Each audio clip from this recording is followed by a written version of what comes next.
किसान बिल हटेगा नहीं।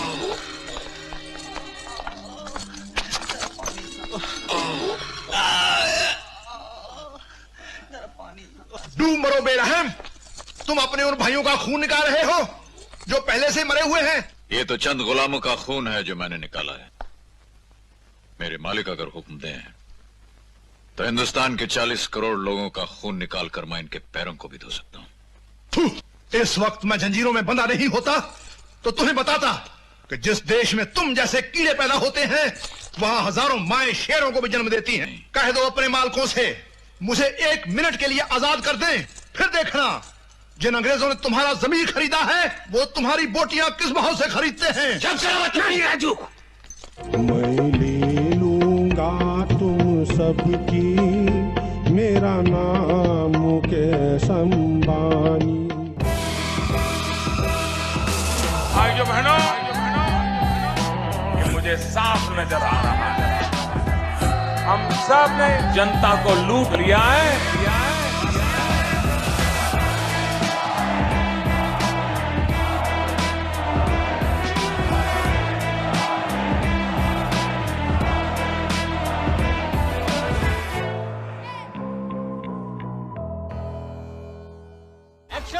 आलू ले लो, कांदे ले लो, आलू ले लो। कमाल कमाल का शॉट दिया है, कमाल। हम सब मेहनत कर रहे हैं, तुम्हारी नीयत भी बिल्कुल नेक है, पर कोई फायदा नहीं हो रहा। सच में बेटा, हमारी तकदीर में जन्म लिखा है, मौत लिखी है, लेकिन बीच की जिंदगी नहीं लिखी है बेटा।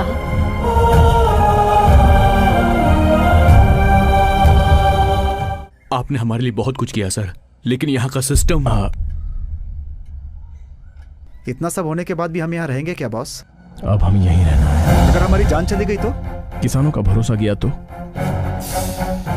इन लोगों ने क्या कहा?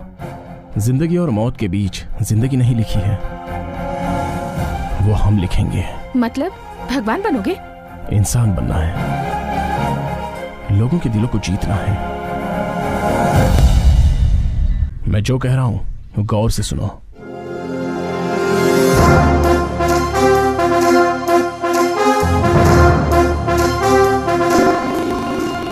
किसानों के लिए लड़ने वाले बहुत से लोग होंगे ना, मुझे उन सब लोगों से एक बार मिलना है। अन्नम धर्मम जीवम शरणागते,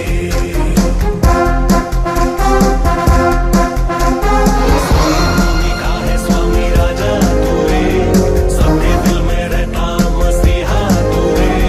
कृपया मेरी बात ध्यान से सुनिए। जब हम बीज बोते हैं तो सारे बीज से पौधे नहीं निकलते, किसी किसी से निकलते हैं जो पौधे बनकर फल देते हैं। उसे बेचने की जरूरत नहीं। अपनी ताकत का एहसास हम शहर वालों को करवाएंगे, उन्हें दाने दाने के लिए मोहताज कर देंगे।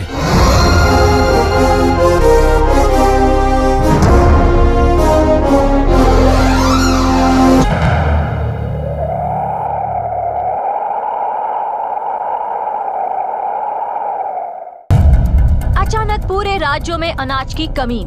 राज्य के सभी जिलों में आरएनसी यार्ड, सब्जी मंडी सब बंद पड़े हैं, सब खाली हो गए हैं। बहुत कम दुकानों में स्टॉक होने की वजह से भाव बढ़ाकर सामान बेचा जा रहा है। इसकी आखिर वजह क्या है उसका अभी तक पता नहीं चला है। अगर ऐसा ही हाल रहा तो कूली मजदूर रोड पर आ जाएंगे। चलिए देखते हैं इस बारे में लोगों की क्या सोच है। इन किसानों को क्या हो गया पता ही नहीं चल पा रहा है। हमारे पास न तो खाना है न जेब में पैसा है, हम तो गाँव छोड़कर चले आए हैं यहाँ मरने के लिए। शहर में अनाज के भाव बढ़ने से लोग परेशान हो गए हैं। तैयार है क्या? हफ्ते भर से कोई सब्जी तरकारी नहीं आई है तो क्या पकाऊं? लीजिए पानी पीजिए। ये भी क्यों? ऐसे ही मरने दो। भाई खाने में कुछ है क्या? राशन भी नहीं है, खाना भी नहीं है। जो भी भूखा आता है उसे कोल्ड ड्रिंक और पानी हम अपने रेट से ही बेच रहे हैं। हॉस्पिटल में कंडीशंस बहुत ही क्रिटिकल है, सब बहुत तकलीफ में है। अनाज के लिए लड़ाइयाँ, दाने दाने के लिए मोहताज जनता। यार अचानक ऐसे हो गया, इसकी वजह क्या हो सकती है? हमारे सारे मंत्री क्या कर रहे हैं? सरकार भी आलसी है, इसकी वजह से हमें भूखा रहना पड़ रहा है यार। ये सरकार जब से आई है ना, तब से हर चीज के भाव बढ़ा दिए, हमें गू खाना पड़ रहा है। अचानक अनाज का भाव इतना बढ़ने की आखिर वजह क्या है? घर में खाने के लिए कुछ भी नहीं है, इसलिए राशन की दुकान में चोरी करने गया था सर। क्या होगा? चलो ना। अरे यहाँ खाए इतने दिन हो गए और तुझे इसकी पड़ी है। क्या बात है अंकल जी, टॉयलेट तो बहुत साफ है। यूज नहीं होगा तो साफ ही रहेगा ना। चल। अनाज के कमी की वजह से जनजीवन अस्त व्यस्त हो गया है।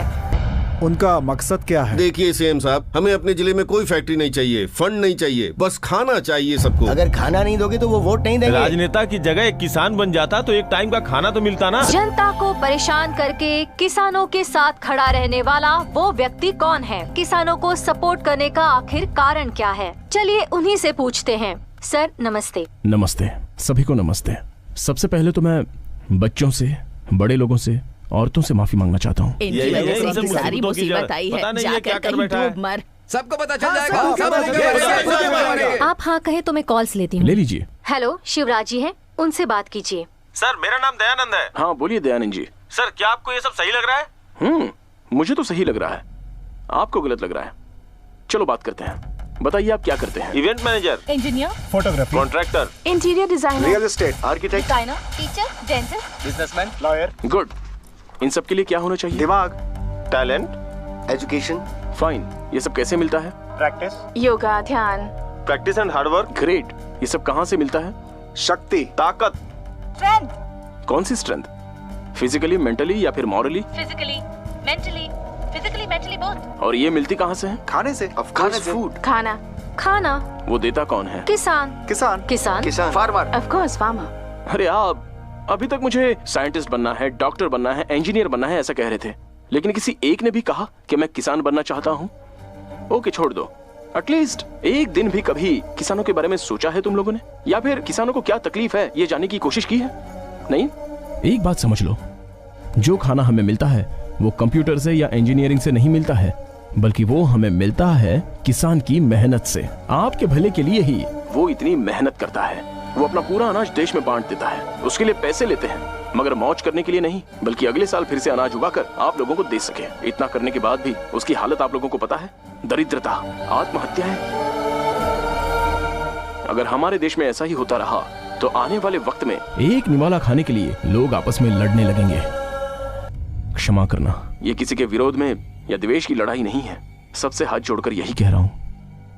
आप लोग जो काम करते हैं उसमें आपको जो इज्जत और सम्मान मिलता है, वही इज्जत और सम्मान किसानों को भी मिलना चाहिए, यही मेरा उद्देश्य है। अभी इतना बोलने के बाद अगर मेरी कोई गलती नजर आती है तो क्षमा करना, किसी भी पनिशमेंट के लिए मैं तैयार हूँ। ये लड़ाई अब खत्म होगी या आगे बढ़ेगी?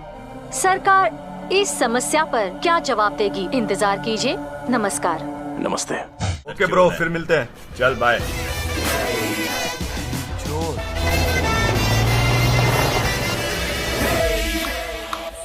और अगर सब्सक्राइब ना करें तो मारी है कंटाप तो गिरी हो जाके तलैया मां मूर्ख गधे। सब्सक्राइब ना करिए। कितने साल हो गए हमारे चैनल पे वीडियो देखते हुए? 1.5 साल। 1.5 साल हो गए, फिर भी वीडियो डिसलाइक करके हेटर बने घूमते हो। सब्सक्राइब ना करिए। हीरा बेटे सब्सक्राइब अली ब्रदर्स। जी।